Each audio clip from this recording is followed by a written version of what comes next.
This is OwlUp, where learning happens in minutes, not hours.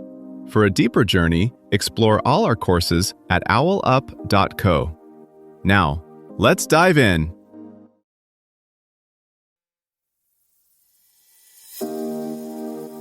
Welcome to Chapter 4 of our series, Cold War Epics, Turning Points and Crises.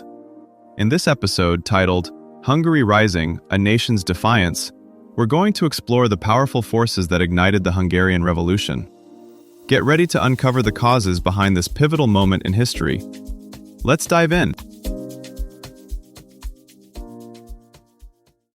A crowd the size of a small city gathers in Budapest, and by nightfall, the dictator's giant bronze statue is lying in the street.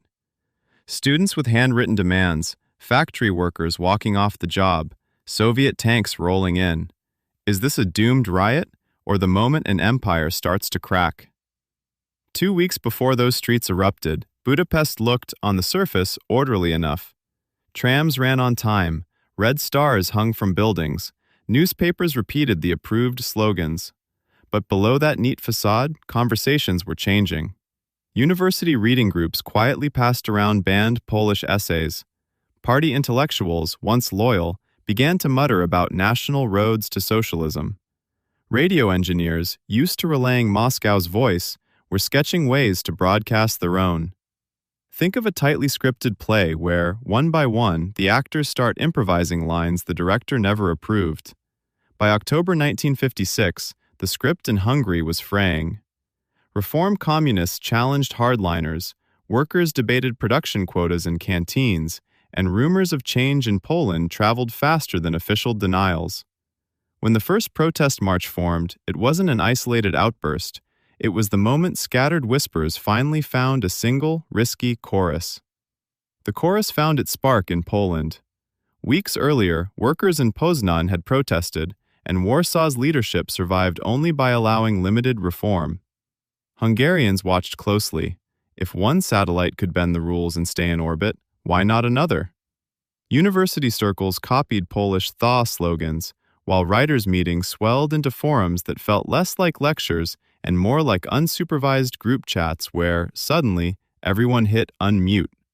Party elites were split, some flirting with reform, others signaling to Moscow that discipline could still be enforced. That split would matter once the streets filled. In that tense October, the unscripted lines suddenly turned into a schedule of events. On the morning of the 23rd, Budapest students drafted a list of demands: free elections, withdrawal of Soviet troops, a new prime minister and Imre Nagy, and circulated them faster than censors could react. By afternoon, the march swelled as people joined not because a party committee told them to, but because co-workers whispered, "They're really doing it."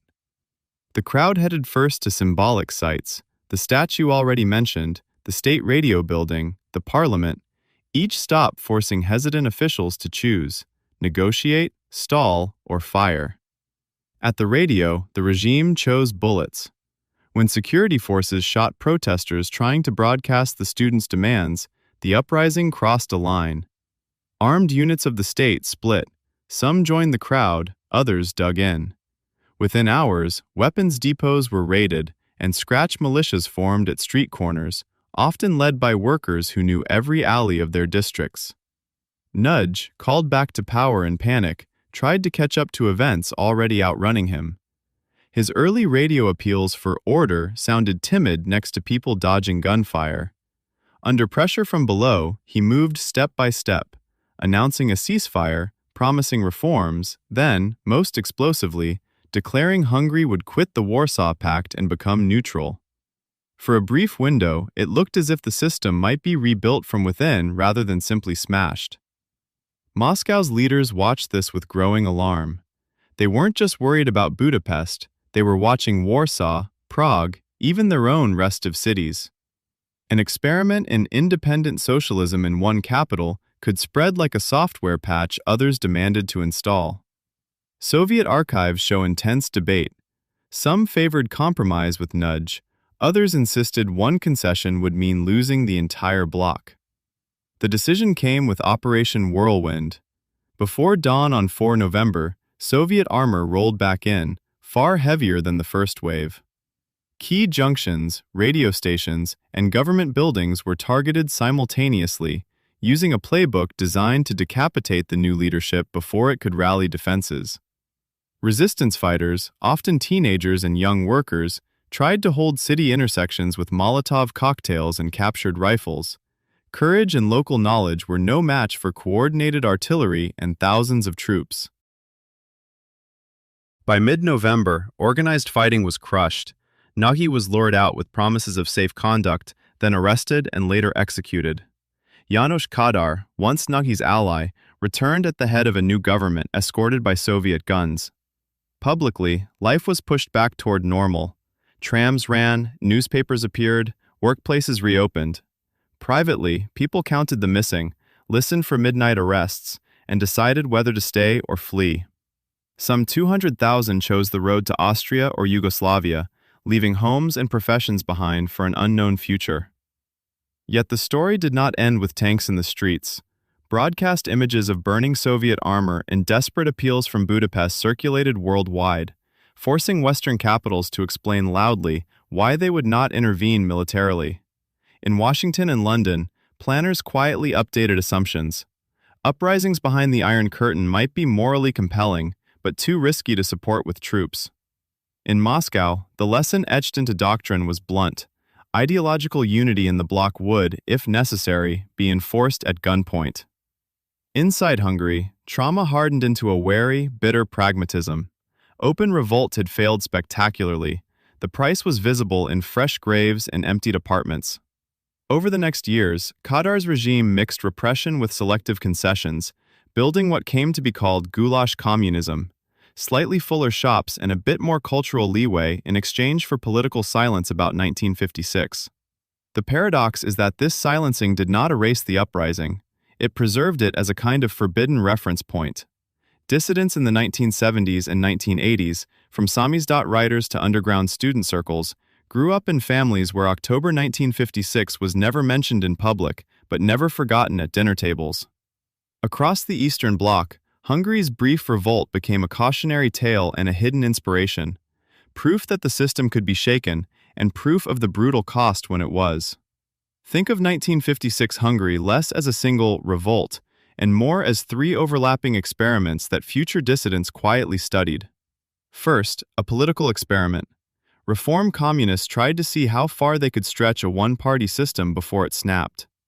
Later Czechoslovak leaders in 1968 would replay parts of this script, talking about socialism with a human face, while watching Hungary's fate like engineers checking load limits on a bridge they're about to drive across.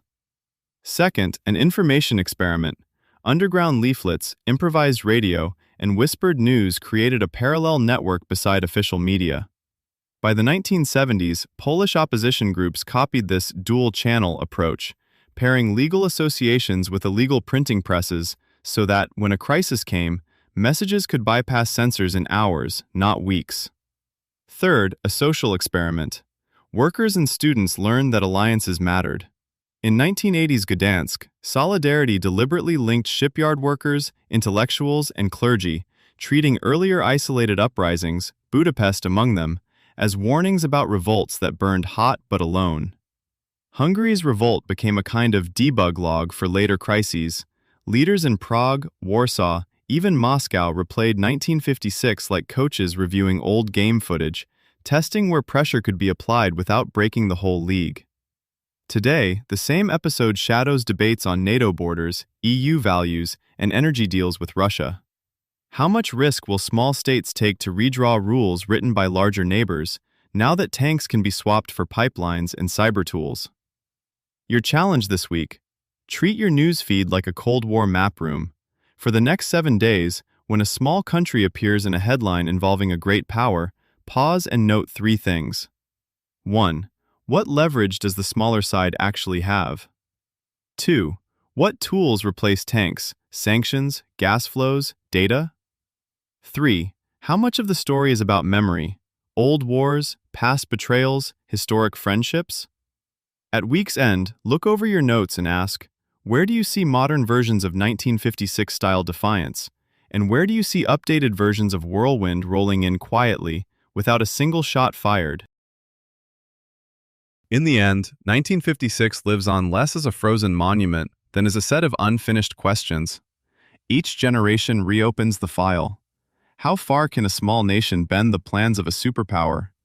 How do people decide when quiet endurance crosses into open refusal? Like an old operating system running under modern apps, those choices still shape how Europe boots up each crisis. Start with this tiny habit.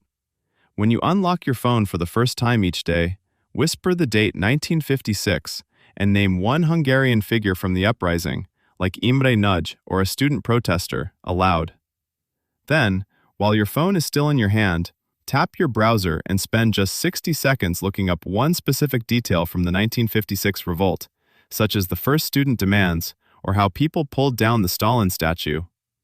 Stop after that 1 minute, even if you're curious. That way, it stays easy enough to repeat tomorrow. This was OwlUp, your daily step forward.